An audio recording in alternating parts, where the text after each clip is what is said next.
Hello and welcome to today's myminimaths.co.uk video tutorial. And today we're going to be looking at rounding values in real life situations. And so on to our first question. So it's Gary's birthday. He would like to give some party balloons to each of the 8 guests. He has a bag of 210 balloons. How many balloons can he give to each of his guests?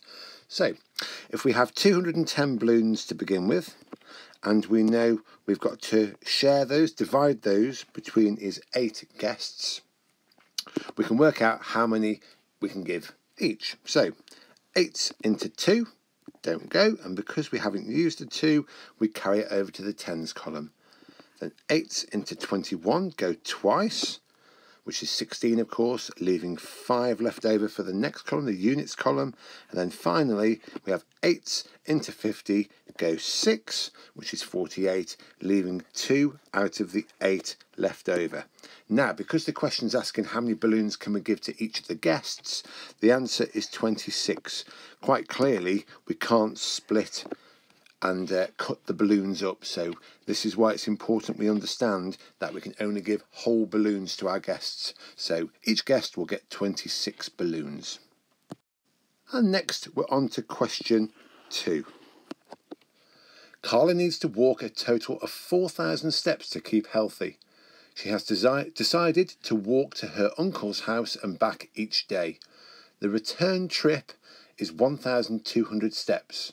How many round trips will Carla have to walk to hit her target?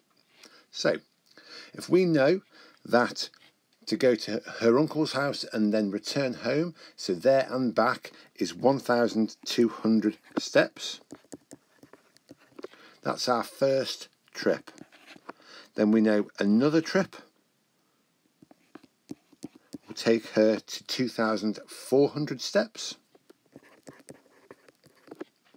The third trip will take her to 3,600 steps.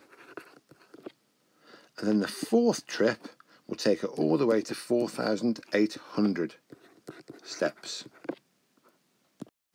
Now, because the question is asking us how many return trips, so full trips, that Carla will need to make in order to hit the 4,000 target, which we know will happen during this fourth trip here, that means the final answer is going to be 4, because 3 is too few. She's still got 400 steps to go, but on the fourth trip she will hit the 4,000, and then she needs to complete the trip for the question. It's also worth noting that when I did my calculations, I used multiples of 12 here from the 12 times tables. Thank you very much for listening, and I look forward to speaking to you again soon. Take care.